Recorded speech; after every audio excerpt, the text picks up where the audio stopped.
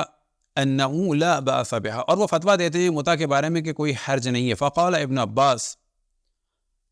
فلیسأل امہم، کہ اپنی ماں سے پوچھو۔ فسألها فقال صدق ابن عباس، اور اس کے بعد یہی فرمایا لو شئت ان اسمی نأسا من قریش ولدوا منها لفعلت، اگر یہ چاہتا ہے کہ میں کچھ لوگوں کے نام لوں قریش میں سے کہ جو اس متع کے ذریعے سے پیدا ہوئے، تو میں یہ کام کر سکتا ہوں۔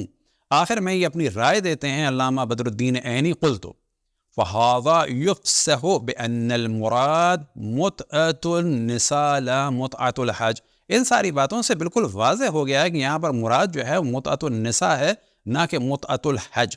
شرح العمدہ فی بیان مناسک الحج والعمرہ لشیخ الاسلام ابن تیمیہ، اب زیادہ شور جو ہیں وہ وہابی مچاتے ہیں، لہٰذا ان کی خدمت میں ابن تیمیہ کا یہ ہم نے